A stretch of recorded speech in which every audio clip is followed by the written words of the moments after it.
The inspiration for today's show was a newspaper article about the destruction of a three-story building in Asbury Park, but not any three-story building. On the side of the building, emblazoned in white there, are the words Tom McCann. At one point it was a shoe store, but it was bought out in 1968 by Tom and his wife Margaret Potter. It became the Mermaid Cafe and the Upstage Club. Now, most people think that Bruce Springsteen and the E Street Band had their beginning at something called the Stone Pony, which opened in 1974. But at that point, Springsteen already had 2 albums to his credit. The real genesis of Bruce Springsteen and that band was the Upstage Club and the Mermaid Cafe, and the patronage, really, almost adoptive parenthood of Tom and Margaret Potter. So when I read that the club is perhaps facing the wrecking ball any day now, and I heard that the granddaughter of Tom and Margaret Potter was trying to raise the money to purchase the place and turn it into a kind of museum, couldn't be recommended strongly enough. It is a haunting place. And it's not simply what happened there in terms of some world-famous rock band. All kinds of people went through there, and it was the center of a shared experience which is worth holding on to, at least not forgetting completely. And the Upstage, of course, embodies that shared experience, a way of life that's long gone. So in 1971, after spasms of race rioting and racial conflict, the Upstage Club was closed, and it came to look like much of the rest of Asbury Park. And now, as I've said, they're contemplating knocking it down. So if we must, with this show today, we'll say goodbye to the Upstage Club, but our guests will include those who knew it firsthand, including the granddaughter of Tom and Margaret Potter, who's invested so many years, it looks like to no avail here, to save the structure as a historic site. It wouldn't be an overstatement to call it a secular shrine, not just because of the fame it engendered. It was the center of a shared experience, of a glimpse of something, and it might not be too much to say, of something sacred that none of those who were there can ever forget. Strangely enough, the building is not a hulking ruin. The stage and psychedelic painted walls are perhaps even more suggestive, haunting really, than they ever were. Tom McCann still appears on the side of the building in great big letters, and over that shoe store, the Mermaid Cafe and the Upstage Club have been left relatively intact. Tom Potter and his wife Margaret recognized the potential of a young Bruce Springsteen and of Stevie Van Zandt. The owner had opened the Upstage Club as a venue for his wife and her band, Margaret and the Distractions. And it wasn't long before Bruce Springsteen was playing guitar as one of the Distractions. Tom and Margaret weren't Bruce Springsteen's adoptive parents, certainly, but they weren't all that far from it either. They were at the very least his chief patrons. The Upstage Club closed at 5 o'clock in the morning, and not infrequently the music and talk continued well past the break of day as young Springsteen and other performers at the club simply moved the party over to the home of Tom and Margaret. One of those on hand was Carmen Cosentino, a 16-year-old guitarist from Paterson, New Jersey, who since that time has performed with more than 20 rock and roll Hall of Famers. I heard that Mr. Springsteen returned to the Upstage Club. It kind of looked like he was having final photos taken. I guess it was a memorial. Yeah, I mean, he was like saying goodbye or something. He's been I don't think strangely disinterested. But there hasn't been a great deal of interest. I know Carrie told me that she stopped him. I don't know how she did this. She's a very capable woman, I suppose. She somehow stopped him after a concert and said, "Hey, I'm Tom Potter's granddaughter," and Springsteen just said, "Why didn't he ever send me a postcard?" You know. Okay. Yeah, I mean it's a hard question. Yeah, I don't know, but so we're out there swinging away. I guess the wrecking ball. I guess they're dusting off the wrecking ball. I guess they are. I don't know what they're going to knock it down. They were considering condos, and now I think the gentleman who's going to sell it now, Peter's going to sell it to someone who wants to just demolish and build something completely different because it's too much to restore. Right. It's an emotional thing because I've been a musician my whole life because of that place. It was one of the most influential things in my life. Now I'm 62 now, and I played with just about everybody. And from Chuck Berry to Bo Diddley to right now I'm with Shirley Olsen Reeves from the Shirelles. I was with the original Comets with Marshall Lytle. I'm like a who's who. Yeah. And I'm the only guy from Upstage that's really kind of never used it as a promotional tool in my bio or anything like that. But probably it has affected me as much or more than anybody else. Right. Because I think I was the second guy to come out of there to have a record. Bruce came out and it had his, and I was on Brunswick Records in 74 and 75 with a band called Strut, and I was probably the second guy out of Upstage to ever get a record. Third game of the World Series tonight, so why not meet Carmen Constantino of Tifton, New Jersey, a dandy Yankee who doodled a song about the Yankees. I asked him why. There was a conversation with a friend of mine. I said, if I wanted to be anything, I'd really want to be a Yankee. If I had my choice of what I could be, a childhood dream, everybody plays Little League, and you go on and play ball, you'd want to be a Yankee. And it stuck in my head, and that was the title of the tune. We'll sing a little bit of it a cappella. Give it a try. I want to do a jeans commercial, make $100 grand a year. I want to do a jeans commercial, make $100 grand a year.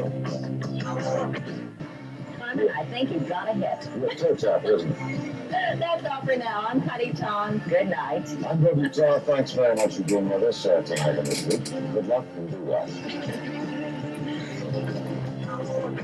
Right. But I've been a professional musician my whole life and done a whole lot of things. And the influence of that place, I still carry on, even though I don't even think about it consciously. When I'll think of something or I'll try and organize something, it's just it was a spirit. It was a wondrous place. Right. Asbury Park was just a wondrous place at that era. And Upstage was the cherry on top of the icing. Yeah. But if you got to play, it was a great experience. I got my first standing ovation in my life playing Season of the Witches. See, I know it now. I'm 62 years old. I can still remember. Yeah. What did you play? I played Season of the Witch. Okay. Super Session that came out with Mike Bloomfield and Al Cooper. It was an album back then. Right. And Al Cooper used to be in the Blues Project, and Mike Bloomfield was in Butterfield Blues Band. And they got together and they made this album called Super Session. One whole side of the album was Season of the Witch. And I remember doing a jam. That was like great jam, and I was thinking everybody was there. In fact, I think all the big three. I don't think maybe Southside Johnny was singing, but maybe playing harmonica. Right. And I remember doing this like particular solo that I played at the time and got a standing ovation, and I went, wow, I really want to do this for the rest of my life. Yeah, right. And that was it. I mean, basically, that was when the bug bit me. I mean, I saw the first time I think it was when I saw my picture in the paper. That was up here. But the second time was that standing ovation. Didn't get any better than that. I don't know if you knew Tom Potter and Margaret. Oh yeah. I mean, you couldn't go to the place and not know him. His personality. Tom Potter and Upstage are synonymous. They're one entity. Right. You can't separate them. Yeah. He is so much a part. He was so much a part of that club. Hands on everything that had happened. Right. Who took the stage to who was in the club and who was getting out of the club. Yeah. And everything in between. It was basically I guess it was his creation, and he pictured what it was in his mind, and he made it happen, and that was it. What the hell's the matter? Oh, that's working now. Ladies and gentlemen, the Upstage.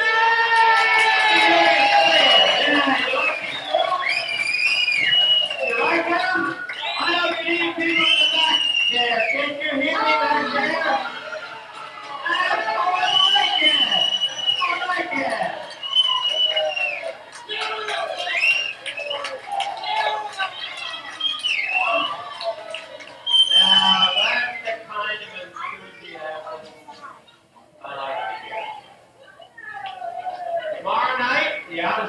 be back.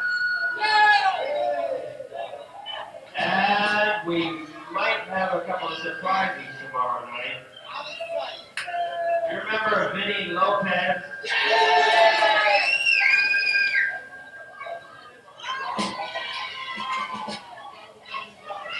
Well, he called me the other night, and he's got a new group. He's ready to move into New York, and he's in the area, and he might be in to play tomorrow. I can't promise, that he might be in tomorrow night to play. But I can promise one thing: there will be another group with a good-looking broad in front of them, and we'll be playing tomorrow night.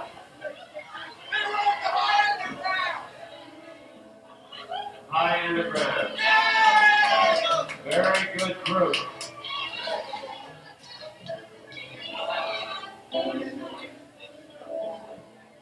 Sunday night, Margaret and the Third Floor will be playing. I think you will enjoy them.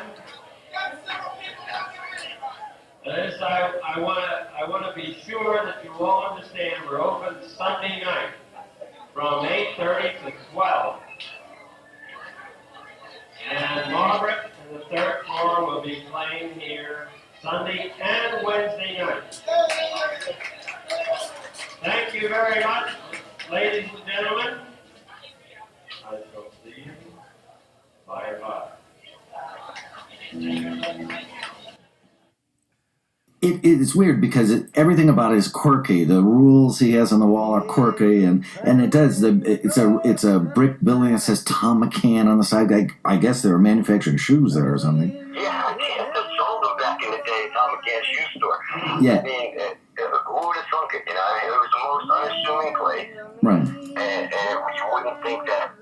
I guess it's like the Chelsea Hotel in New York was. I mean, it got to be so seedy, and it got to be, but it has its own charisma, and it drew people to it of a similar mind.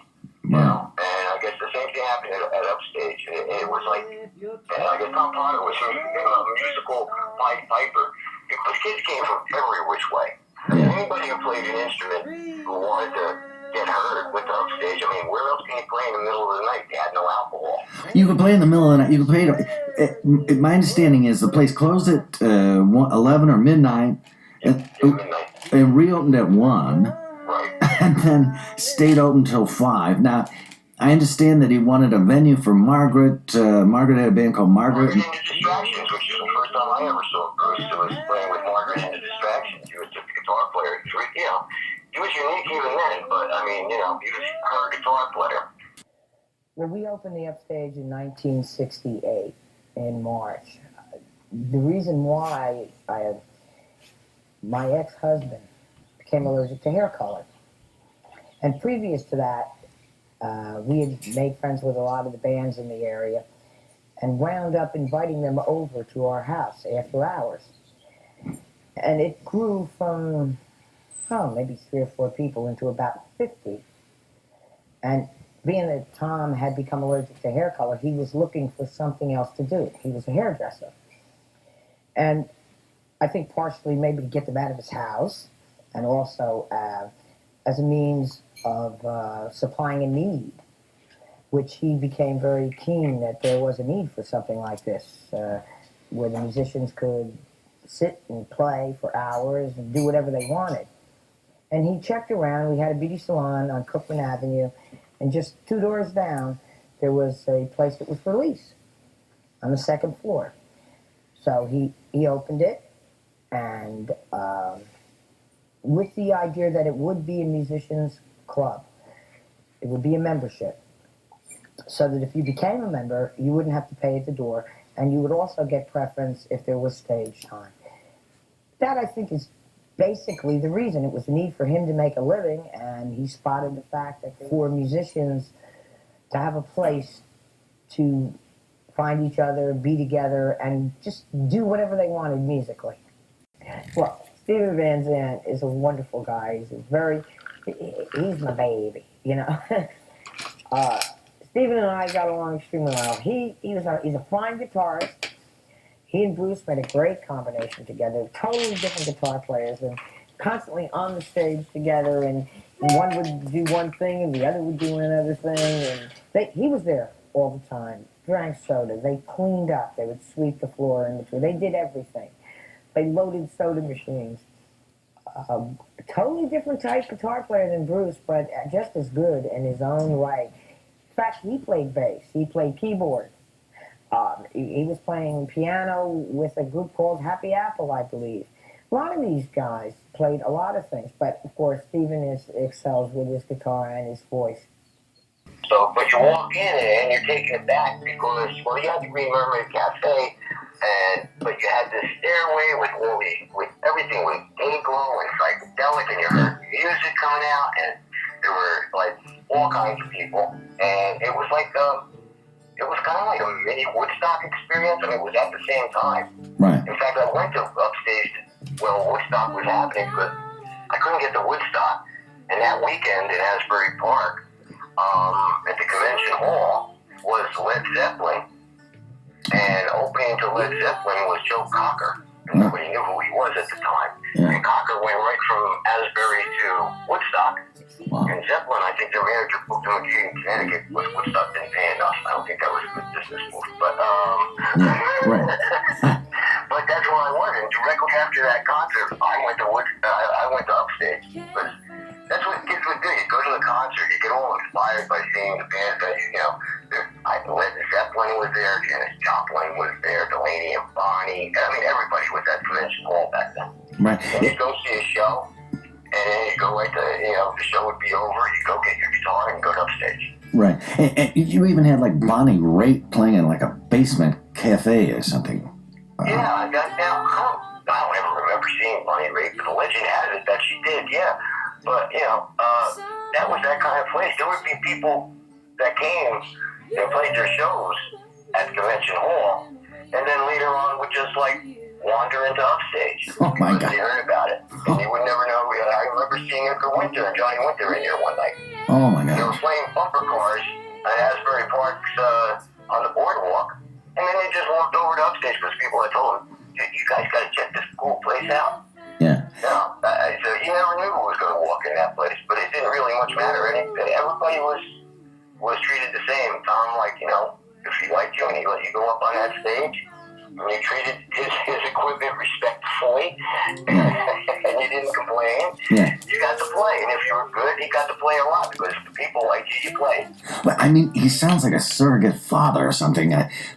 Everyone I've spoken to from that time who was at that place talks about him with a certain reverence, which I don't know what his authority consisted other than that he was he was an original, I guess. Yeah, he was. You know what? And because of what he wanted, and I think everybody respected his ideas and what he wanted, and he knew that, he was giving everybody a fair shake, and he was giving us something that we didn't have, as teenagers and musicians, a place to really show what we can do and hone our skills. Where else did you do that? Yeah. Everybody talks about, the Stone Pony and the Wonder Bar, and actually, there was a place called the Hullabaloo Club. Down there, and I played down there too. But none of them had that. I mean, once you played those places, you went there with your band and you did your show, and that was a different type of, that was a whole different thing. Right. The Upstage was the place where you went, you met guys to make a band with, you learned new styles. You hear one guy doing, like Otis Redding and R&B tunes like Southside Johnny. We do a lot of R&B tunes, and Steve Van Zandt, he would play all kinds of rock stuff. I heard Jeff Beck or anybody else that, and Sprngsteen had his own thing that he was going. He actually liked a lot of oldies that he would do his own version of and stuff. In fact, I heard him once he did a version of a Shirelles tune, and he did Will You Still Love Me Tomorrow. And I'm working for Shirley Olsen Reeves now, who actually sang Will You Still Love Me Tomorrow. But, I mean, we were all in the same era, in the same musicals cooking pan. I mean, it was a great big pot, and everybody was boiling it around, and you got influences from everybody. Right. And that's how I think everybody learned back then, It wasn't like you went to Berkeley, and this is how blues is played, and this is how rock is played, and this is how you turn your amplifier on to make sure you get that sound. Nobody knew any of that. Yeah, right. it, you experimented, you know, and that was it. Considering what we played on, you know, in the PA, that place was so advanced. It had a PA built into the stage. What other place had a PA built into the stage at that decade? Well,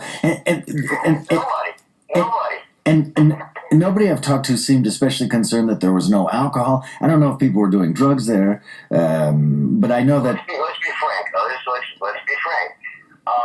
People wanted the musicians that went there wanted to play. So I never really saw a lot of people messed up on anything. Even though you got to know at the era there were a lot.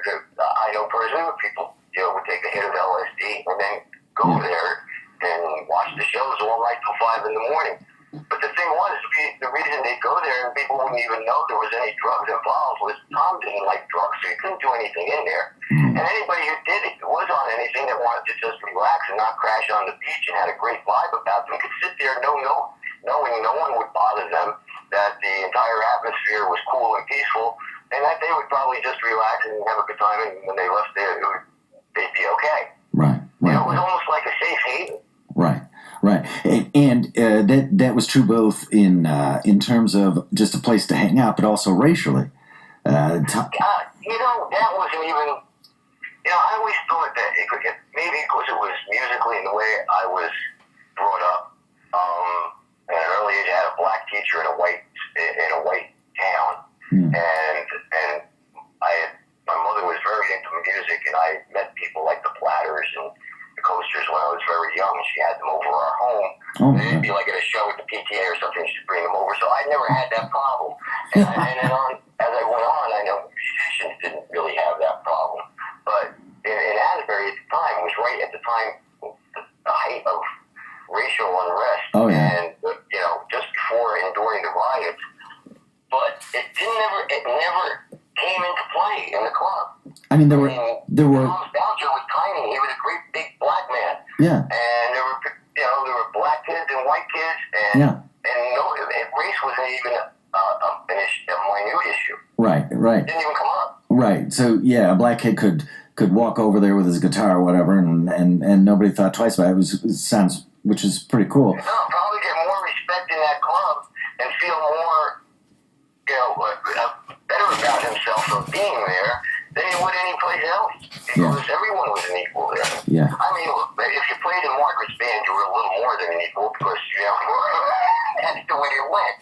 But, you know, but you listen, everybody was treated really well. And listen, Tom had his idiosyncrasies, and if he didn't like you that night, or if maybe you were grumpy, and like I was one time, and I started bitching about how the amplifier was crackling or something, and he came right into my ear and said, "If you don't like it, you can get off the stage now." And I was like, "No, okay, I'm sorry." Oh, yeah. I think it's fine. Yeah.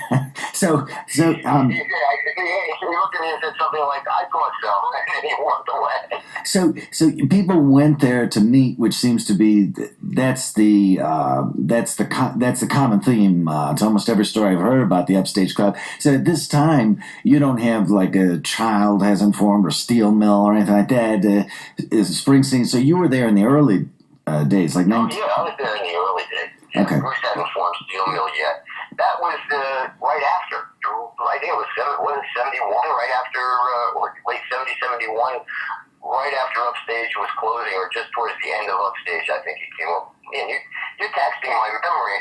I'm an old guy over here. You're making me go back 45 years. Well, you know what the thing was? I'm impressed, but you know what the thing was? I did find an old tape of the last performance of Steel Mill at the Upstage. So it's, you're kidding me. No. Oh my God, that must be tremendous. It was January 3rd, 1971. 71. And they were saying goodbye. I guess the deal was that they had made it so big on college. There's like Mammoth Community College or something. Yeah, community, yeah. Yeah, and that they were kind of in demand locally, and they were cutting out. Or was it that the club was closing? The club it was closing. Yeah. It was getting a lot of friction. Tom was getting a lot of friction from the town. There were, because of the turbulence of the times, a lot of people were complaining they didn't want their kids on the street, and what was going to go on, in the middle of the night. And their parents were worried that, after the riots in Asbury Park, it was, it was a troublesome time. Yeah. And the town was trying to be, I guess, super stringent on anything where they saw that people might, gather. Right. And they were making, from what I remember of it, I just remember him saying that, the town was just tightening the reins on the place. So, I don't know what that all entails, but it entailed him not being able to put up with it anymore, I guess, and he just closed the doors in 71. Right. So it wasn't that no one felt safe going there anymore. It was more Tom's decision, I guess. Yeah, it was. I mean, I never felt threatened. I mean, listen, there was times when you walk down there in the middle of the night and it was really, really dark, and sometimes you'd go, but you're a teenager. It's almost like walking down the railroad tracks in Sure. the Benny King song, Stand By Me. Yeah, right. It's like when the kids are walking down the railroad tracks, you get that little bit of anxiety and, you don't know. But everything was always cool. Yeah. Train never came down the track. Yeah, right. And Patterson is not. Patterson's quite a different setting. That's where you grew up. That's like William Carlos Williams' I was born country. in Patterson, and my parents moved to the country, which is about a mile and a half up the hill to Wayne, which at the time was quite rural. Okay. But I mean, there wasn't anything in Wayne, so I mean, I used to ride my bike down to Patterson. To me, it was the home of Lou Costello. It was a whole different thing. I used to go down and hang out by the falls. And have hot dogs down there, and it was a whole different thing for me. Yeah. I mean, at some point, I'll just I want to ask you what about the particular performers, because of course the E Street Band, the nucleus, I guess, for it took shape there. What kind of nucleus took shape for you, or nuclei, or when I was at that time, I was in a band. My first band, I guess, that I can remember was 1966. Actually, it was probably before that, because I only 6th grade. I had like a trio. It's like a Peter, Paul, Mary thing. But the first band that I got like in the newspaper, it was called the Lords. And I went through kind of a transformation. And the Lords was my band, and we were really popular up here. We played quite a bit, and played all the cool rock places up here in North Jersey. And like I said, but I would always play down there during summertime, and I brought the members of my band who were all from North Jersey, and the lead singer, his name is Johnny Glenza, and he went by the stage name of Johnny Singh, and he came down to Upstage with me, and he was in awe of this place, and he just never saw anything like it. Now, I've been going there for years because I've been going there in the summer, but he's from Verona, which is also up here, and he's never gone down there. And I remember walking down the street, me, him, and our bass player, Lee Rodriguez, our drummer, and we were like the monkeys, the four of us walking down the street going to Upstage. It was like we're the Beatles at Abbey Road. Right. I'm not sure which one. Right. We were more like the monkeys because we were kind of young, but we wished we were the Beatles. And we were walking to Upstage like that. And it was just here's a band, 4 guys, going together to this musical. So it was kind of like, we're not in the Army, or even the Boy Scouts, but it was kind of like a band of brothers type of thing where the camaraderie, where else can you go and take your band with you? Yeah. Other than play a gig. And it wasn't a gig, it was just a place where you can be with other musicians and get a chance to mingle and watch how this guy played and watch how that guy played. And at the time, there was no Guitar Player magazine. You looked for other musicians to find out the new things and what was going on and how did he play and what kind of, did he use any effects, because back then effects were brand new. Nobody used much of those anyway, but every now and then somebody break in something cool like a fuzz tone or something and go, wow. We created what they do now, where they go to Guitar Center and just say, oh, here's what you can sound like. Right. Well, we created all those sounds. Right. Yeah. We did it because, because we had to. Right. Right. Which right now, and of course, somebody who's gonna stay there at 5 o'clock in the morning is probably the more serious musician who's actually doing the kinds of things you're describing. Technique and all this kind of stuff. How do you generate these kinds of sounds?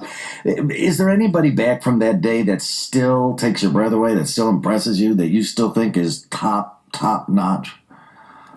Top notch. Well, you know what? I have to tell you, the greatest thing about the people that came from there is that they all played.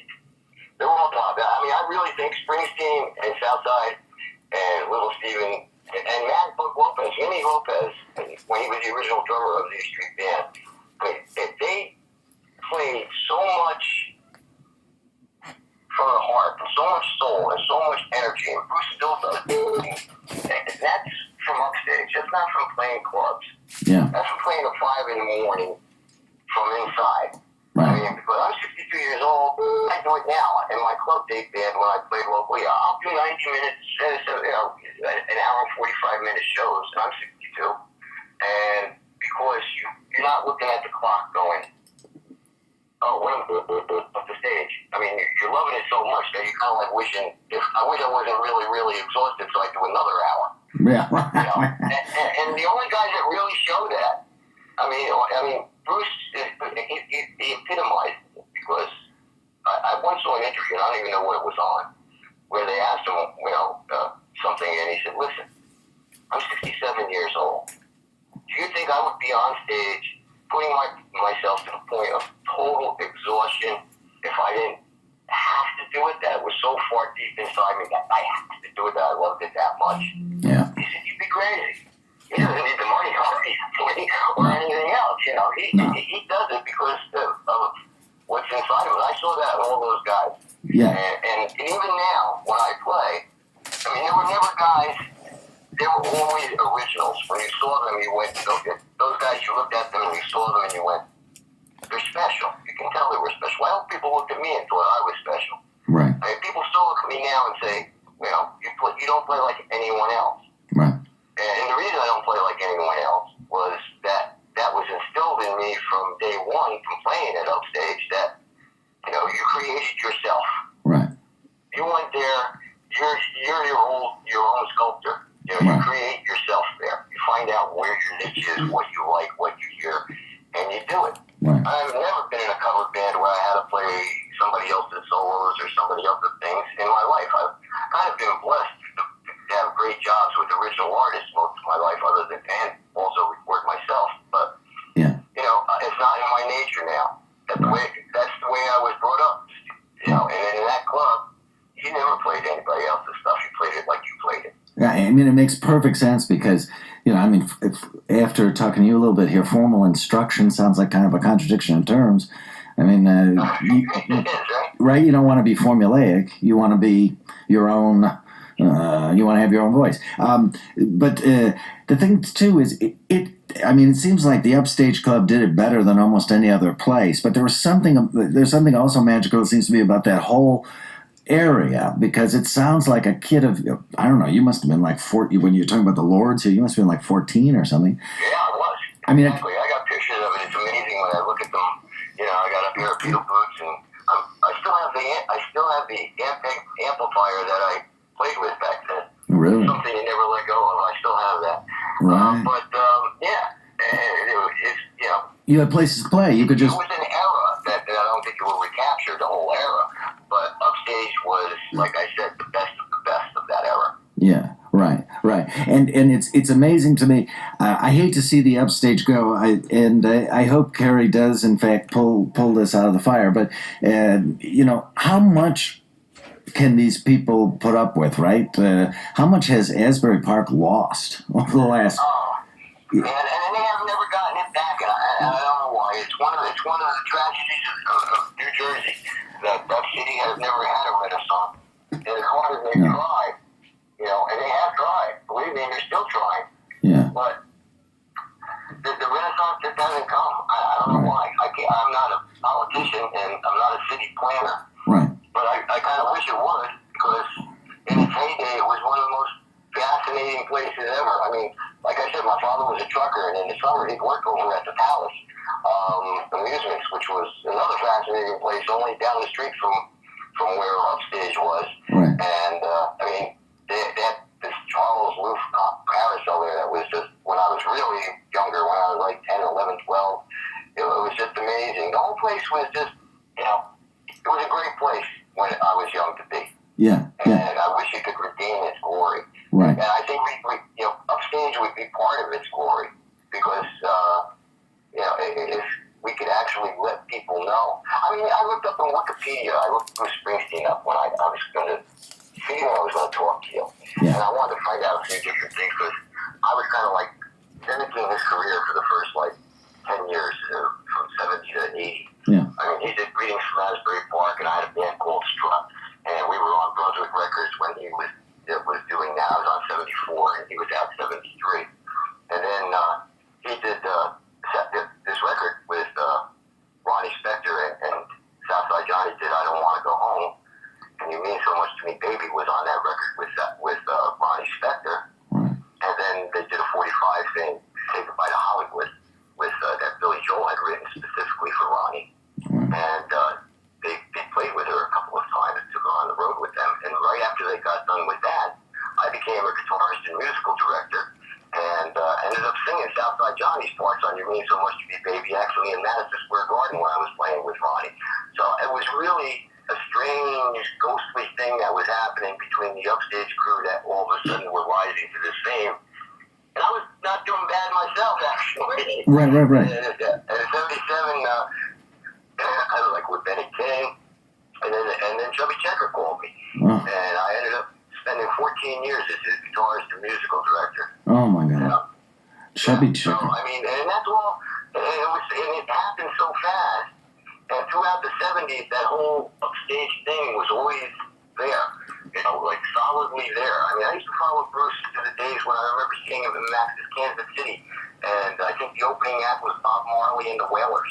Okay. Imagine that. Yeah. Right. Bob Marley and Sprngsteen on in a place, and the place was small. If you knew what Max's Kansas City was, it was a small place, Right. kind of set on bench seating. Right. You know, it was kind of like, and that kind of had the vibe of an Upstage, except it was a lot more decadent. You know? Right. It was a decadent Upstage in New York City, but it had that vibe of artists and musicians mingling together, and it had a, you know, that type of thing. But Upstage had a much more. It was gritty, but wholesome. I don't know if you could get that gritty and wholesome together, but it had that street thing where kids were coming and doing their thing, and you know, when we were at the time, rock and roll was scary to adults. Yeah. You know, it was scary to most adults, but it wasn't scary to Tom. He was an adult and he dug it and he let us play. Right. But That was that was the death of rock and roll when it stopped being scary to adults. Right, yeah, that's right. You can't scare the hell out of anybody whatsoever. I mean, yeah, the police were closing down concerts and all kind. That night I was telling you that I went from Led Zeppelin to Upstage. There was actually a riot in Convention Hall because they had a time constriction that at midnight they had to stop the concert, and in the middle of like communications breakdown, I think they were playing Led Zeppelin. They were sensational, by the way. They just pulled the plug. Wow. And everybody went nuts. Wow. You got to remember that time. I mean, now you got to understand. Well, I'm sure you do, but now there's this beautiful homogenization of rock and roll and sports and law and order, and all of this is American now. Yeah. Let me tell you, in the 60s, you were a rock and roller, you had long hair, you weren't friends of law and order, and you didn't have any guys who play football or baseball coming to your house and hanging out. Yeah. You didn't. Yeah, I know. It didn't happen. Yeah. You were in different camps, and it was totally different at that time. Yeah. And you were kind of just being, if you were a rock and roll kid, you were kind of being an outlaw just by doing it. Right. Yeah, that's right. You know, it had a different thing. Yeah. I came up with a song long before Springsteen came out with Glory Days, trying to mend that wound. I came out with a song called I Want to Be a Yankee, and it was 79 or 80. And the guy who produced it was Erwin Levine from Tie a Yellow Ribbon Not 3 Times fame. He wrote Oh, that sure. song. And it just happened, I had a studio up here in Clifton, New Jersey, and I was recording my own stuff, and I wrote this song called I Want to Be a Yankee. And the reason I wrote it was because I was throwing off my high school baseball team because my hair was too long. And so I never could play baseball, and I've always loved baseball. You know, I played it great, and I always wanted to play, but I never did because, you know, I got thrown off my high school team. Right. So I wrote this song called I Want to Be a Yankee. And all of a sudden, Bill Butel heard about it, who is the Channel 7 anchor in New York. Flew me out. So I was doing a Wolfman Jack show with Chubby in Minneapolis. Flew me out to Asby. I heard this song. The intro was Squilla Constantino, a dandy Yankee who doodled a song about the Yankees. I asked him why. And it was like, why would you write a song about sports? Because we all know that, you know, sports guys don't really get along with rock and roll guys. Yeah, right. And I told him, I said, if I could be anything else other than a musician, I'd probably want to be a Yankee. So I wrote a song about it. Right. And that was the first sports rock song I think ever written, ever. Right. It was like 79 or 80. Right. But, you know, that kind of stuff never happened at Upstage. Yeah. You know? Yeah, I mean there were these pockets because there was at that time there's still enough space between people. You weren't at the lightning speed, or you weren't at the speed of light tweeting each other. There were pockets of difference. So you had the athletes, and you had and there were people who were genuinely considered disruptive forces. I don't know who abolished those, Ronald Reagan or somebody. I don't know, but there. I mean, there's never been a time. I do a political show. Not always. I do a lot of different kinds of things. But when I do a political show, I'm saying, hey, where's the outrage? And you know that is gone. I can't believe that my generation, in particular, I don't want to get into the political end, but you know what? It had a lot to do with that era of the 60s and 1970. I mean, you know, you came from political unrest, racial unrest. Yeah. You know, I was one of those guys. I actually took over the president's office in my school, like William Patterson back in the day, because you know, hey, I was politically active. I went to the first May Day. I mean, all of that was part of that independent spirit. Yeah. You know, that we had back then. Yeah. And you know, and it's gone. I really think it's gone. Well, I'm going to get into my political views. Right. But if we don't get it back soon, it's not going to be a good thing for America. Well, I mean, this country was never founded by a bunch of sheep. It was founded by a bunch of leaders. And if you turn the country into a bunch of sheep, it's not going to be a good thing. I'll tell you, I have one radical on the radio after another, and I get calls occasionally from people, saying that I'm a threat to democracy and so forth. But I never imagined a day when the middle class would disappear. And people would just kind of without a voice and without a whimper. They did. Yeah, I know. That's the thing. I know. That's the scary bit. You're right. Yeah. Without a whimper, and nobody really seemed to notice. I'm sorry. I really don't know your political views, but if that's it, I'm pretty well in agreement with it. Yeah. No. I was thinking about, Bruce and a lot of the artists you knew, certainly, Bob Dylan. I don't know about the Beatles actually, but those folks were very much the underdog. They were the factories closing down. They're the man at the plant and all this. It was very blue collar. It was a blue collar movement. Right, but the thing is, I don't even know if I know any blue collar people today. And it's not because I've become so high and mighty. It's because I grew up in a blue collar home. My dad was a lineman and so on and so on, and the whole community was blue collar. And I just don't think those kinds of identifications are made anymore, especially when everyone's just glad to have a freaking job. That's correct. You're 100% right. And I don't think they identify with their jobs anymore. It's just, people used to, listen. My father was a truck driver, and he wanted to be a truck driver. He loved driving his truck. Yeah. And even when he got old, some kids used to tell him to slow down because he was making him look bad because he liked where he was going so much. Yeah, right. Now, stop loading so fast. You're making it look bad. Right. Well, you could actually accumulate a kind of culture around what you did, whether it was truck driving or meat packing or whatever it was. There was a kind of color. The CB radio and all there was the trucker songs and all that stuff. There was actually a kind of culture. Now, all that stuff seems very dated today. I don't know if there's any kind of celebration now. I don't think the truck drivers are doing all that well. No, they're not. Yeah. No, listen, and it's a sad state of affairs. But in New Jersey, we're kind of insulated and have that New York metropolitan area mentality. But I'm a touring musician. I've been on the road my entire life. Yeah. And I can tell you that the rest of the country has totally different views on a lot of things than you hear about on all the major news sources. Because, New York, LA, Detroit, Chicago, they have different views than most of the rest of the country. Absolutely. No, absolutely. Yeah. You mean it tends to be much more conservative? Yeah, much more conservative. And you know what? And conservatives and liberal have taken on incredibly ridiculous connotations. Right. I mean, I can't imagine one person. I'm conservative and adhering to every single conservative doctrine. Or one person that says I'm liberal and adhere to every liberal doctrine. As ridiculous as either extreme are.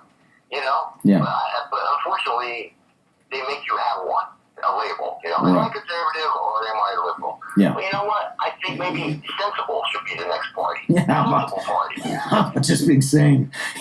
Right. Self-irrational. Yeah. No. Yeah. Sensual. I mean, we actually think. Okay. Right. There are good ways of doing things and things that are ass backwards. Right. So, but you guys in the club, of course, weren't trying to change the world. You were just having fun, and you were having fun. We were really loving what we did. Like I remember, like I said, I saw the Who, and I went back and stood up all night with headphones on, learning one side of Tommy, so that I could go next night and play it at Upstage. I mean. Things like that. Right. Once in a lifetime things that you'll remember the rest of your life. When you're younger, if it's really important, the impression lasts. Right. Yeah. And that's how you judge your life as you get older. The impressions that last were obviously the ones were the most influential and important in your life. Right. And that one lasted, and it's still lasting. Yeah, like a positive trauma or something. Put quite that way, but yeah. Yeah, right. And it's funny because Bon Jovi came through there, but he would have been after the Upstage. He was after the Upstage. His drummer, Tico Torres. Sure, yeah. Okay, I gave Tico Torres his first road gig. Oh my, did you really? Yeah, I did. He was drummer for the Marvelettes.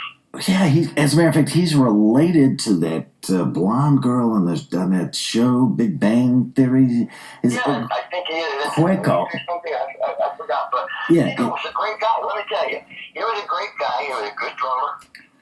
He was always a great personality. How should I put it? He was always a favorite with the ladies, and I loved playing with Tico. Yeah. And he had that, and believe it or not, he came from Central Jersey. I think Fayetteville. I'm not sure. Okay. I mean, I'm not really a fan. I just know that, I know what I know of him. And he had a band called, he was going for another band called Another Pretty Face, which was kind of like a Bowie-esque type of thing with a man named T-Law, the lead singer. I remember them really clearly. But, he had that Central Jersey, Southern Jersey kind of edge to him. But they were Upstage was closed. Those guys never had the opportunity to play there. Yeah. But there was a next generation after that.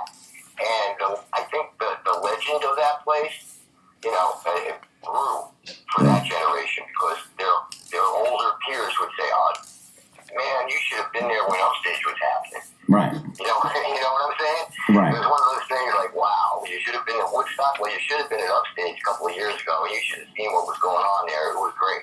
Right. So yeah. they understood the legacy, but they never got a chance to play there. It's just they're just born too late, so to speak. Right.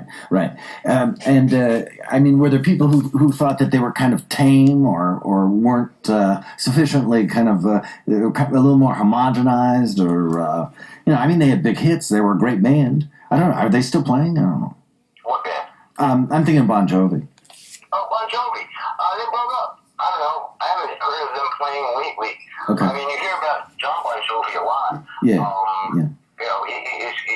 He's quite philanthropic, and he does a lot for New Jersey and different things. Yeah. But I'm sure they'll get together and do another tour. Yeah. Now, I wanted to ask Danny Federici this, and I don't know, I just couldn't do it. But I'm going to ask you something. What was your relationship with Bruce Springsteen? Oh, good. You wouldn't ask Federici this question. You asked me Well, the reason I... You know what? I was younger than those guys. Yeah. A number of years. Yeah. And like I said, I was in awe when I first got to Upstage. Yeah. And when I first saw Bruce, I saw him performing the first time, and people were talking about him. That is the truth. Right. The street was covered with the news about, you got to go see this guitar playing kid. He's really good. Yeah. And I went to see Margaret into Distractions, basically more to see Bruce than anything else because other people had talked about it. And my first impression of him was that he was like I don't know if you use that term, he played balls to the wall. He played all out all the time. Right. And not too many people did that. They didn't, you know what I mean?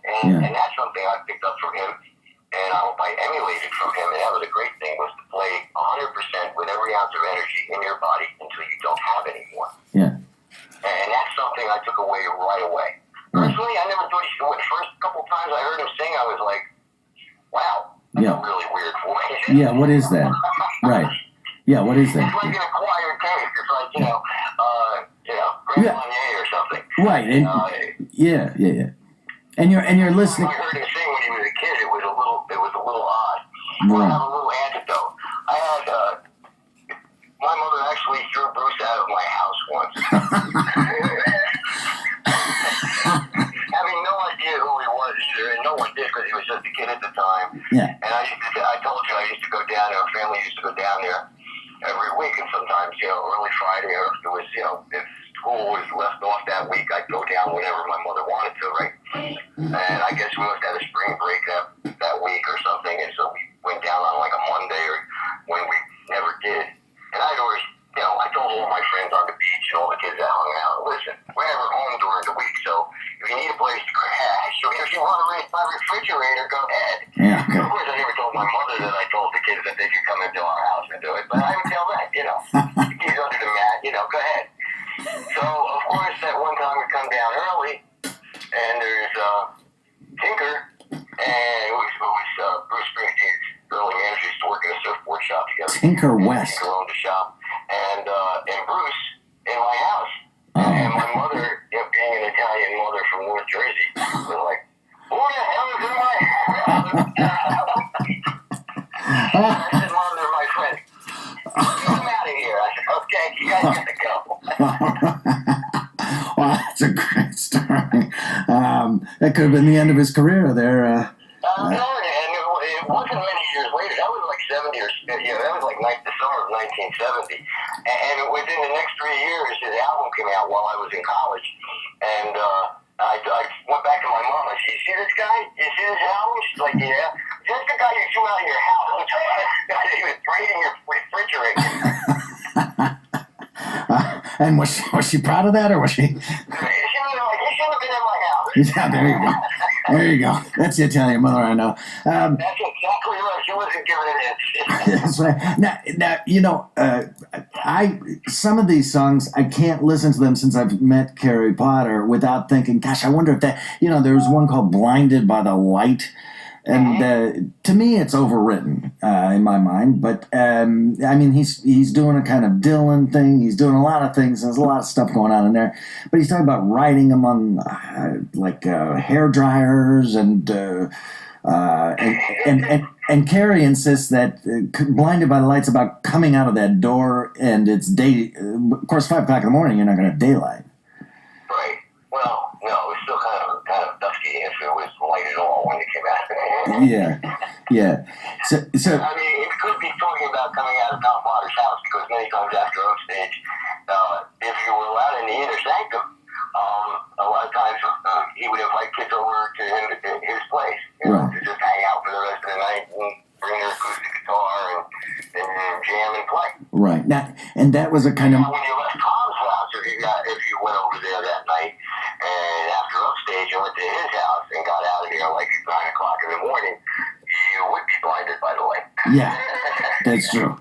But the thing is, Tom Potter's the kind of guy who would sit up and BS with you till 9 o'clock in the morning or whatever. Oh, yeah, easy. Oh, my God. Okay. Yeah, man, well, that's a youthful soul, that man, eh? Yeah, he was. I mean, there were kids nodding out, and he would still be going. Wow. Sometimes he nodded out, and the kids kept going, but, And it was a meritocracy. In other words, he wanted you there if you were good. Would he have you there if you weren't so great, but you're just a nice kid? He was a pretty good judge of character, I think. Yeah. Okay. You know, and I think that's what he trusted. He trusted his, what he felt. Yeah, this guy's a good guy. He's a good kid. I can't come on. Oh, I see. Okay, so it was like that. Okay. Yeah. Now, he wasn't this cuddly grandpa figure. He was kind of gruff, Everybody I've talked to describes him as a tough guy. Yeah, he was gruff. Yeah. I mean, there's a picture in Carrie's book, I think, of his money belt in Derringer. I mean, no bones about it. Right. Well, I was a little surprised because I read this account of it was an early race riot, and everybody all of a sudden had shotguns, and I'm thinking, well, where in the hell did everybody go to grab these shotguns? They had them all over the place. I'm telling you, it was people, tend to romanticize the bad times. You know what I'm saying? I mean, like, those riots were horrible. Yeah. Even though people go, oh, well, the riots were this and that and the other thing. And they really don't grab the fear of the angst that was happening amongst the adults. Actually, I didn't feel it nearly as much. Kids didn't. I mean, like I said, I hung out with black kids, Puerto Rican kids. Bass player in my band, it was Louis Rodriguez. And, and that carried over into my musical mentality. Strut, the first band that I had first album out with, was a totally racially mixed band, which was one of the reasons I think we got signed so quick.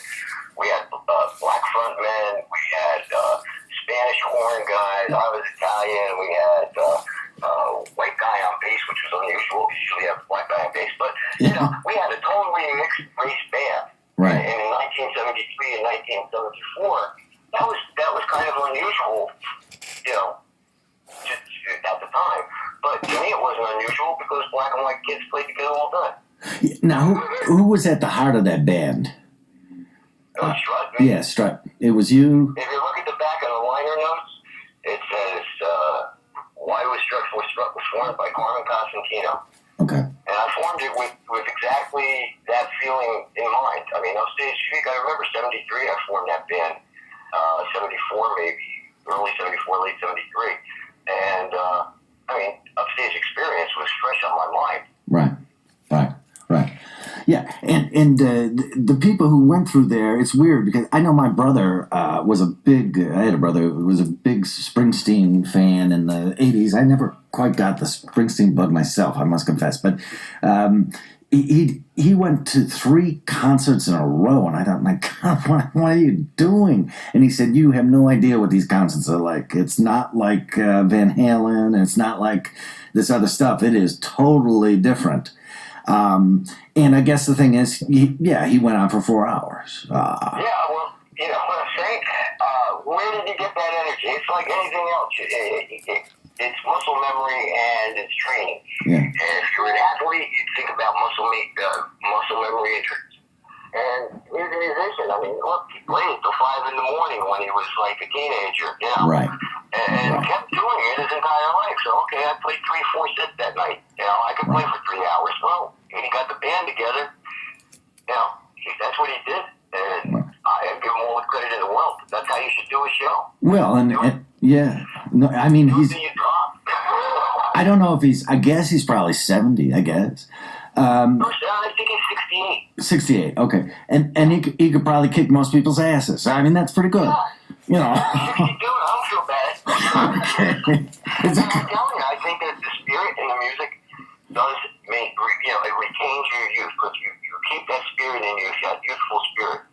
And I think there is no fallacy about it. It really does. Yeah. It lives in you. And there was a magic about that place. And if there are songs that I want to drop into the show, the radio show. Now, which ones, either yours or you mentioned so many people, Ron expected all these, but what songs come to mind that belong to kind of the spirit of that kind of place? Yeah, I would go back to you have to hit the 70s ones, and the first ones, because those were the direct contact I think from Upstage to Bruce, and his first album, Greetings from Asbury Park, and I think even the Wild the Innocent and the E Street Shuffle, a lot, because it was about Asbury Park. Right. I forgot which one of those two albums on the liner notes did he actually credit Upstage. Really? He actually talks about it on one of those two liner notes. Well, It's really funny, which I mentioned before. I looked him up on Wikipedia, and Upstage isn't even in his bio. is that right? I mean, that. Because so few people know about it. Yeah. I mean, And the common man on the street, if you ask him, where did Bruce Springsteen start, he's going to say, oh, Stone Pony, isn't it? I know that's a weird kind of mental block that people have, because I know that I saw the when the E Street Band was inducted into the Musical Hall of Fame, that was one of the first things he mentioned, the Upstage Club. Yes, he did. That's right. And I remember he said, I guess at the time I was struck by the metaphor, but he said, I reached back and burned the house down. Well, I guess that wasn't braggadocio. That was actually pretty accurate, I guess. Yeah, it was really accurate. It's true. It really is true. But you know what? That's where I got it from. That's where he got it from. You know, and that's what, I think his early songs, Blinded by Light, like you said, I thought it was a little overblown, but so was my songs. I was being too wordy, because I don't know where we picked it up, but was it the era? Was it they wanted to be different, maybe it was Bob Dylan influence? I don't know. Right. But then, Southside Johnny had very R&B. That I Don't Want to Go Home, Right. and You Mean So Much to Me, Baby. Yeah. I think those songs are great. Yeah. And they go right back to his roots. When he was playing it Upstage, that's all he played was R&B. Right. That's how he sang. He was like the greatest white R&B singer that I had seen at that age of my era. Right. This guy's really great. He should be black. Yeah, right. And white guys didn't do that all that much. I was a big Elvis fan, but I'm sure Southside was too. But those songs are, I think, the ones that represent that a lot. David Sanchez, when he started, he played on the second album. Another Upstage guy. Yeah. And Vinny Matador Lopez, they played on his first album, and Vinny's still playing down there with his own band. that's right. He was one of the reasons that band got together. He was very instrumental as far as I remember. I'm not a big Springsteen historian, but I remember, being a big fan of Vinny's, because he was just crazy, man. He had a style of drumming I don't think I've ever seen anybody else have. It's kind of like a Ginger Baker-esque type of thing. Really? It was. I always was impressed. I loved the way he played drums. My sense was he drafted the others into some kind of band. That he was the moving. Yeah, it was kind of weird. I mean, listen, he was pretty hot back in the day. He was like one of the most admired drummers in that place, and respected. No. And I think he was kind of like one of the. It was kind of like he was putting that band together. Yeah. More than, and Bruce became the star, but it was kind of like he might have been the center gravitational pull that got them all together. Yeah. Now, what happened to him? Did he have I don't know. Did he have a career? Did he? I don't know. I mean, I've seen him play with his own band, and a number of times. Yeah. But I don't know. I don't want to speak out of turn because I don't know. But, I would feel bad. I guess he's like the Peter Best of Bruce. You know what I mean? He's the one who got away, one who missed the boat. I don't know. Yeah. But I mean, it's totally different style. And I don't know what caused it. I have no idea. Yeah. Now, he just got into the Hall of Fame. Oh, did he? Well, I didn't know that. I think he did. Did he really? Okay. Yeah. That's cool. Well, you're a wonderful guest. I appreciate so much you taking the time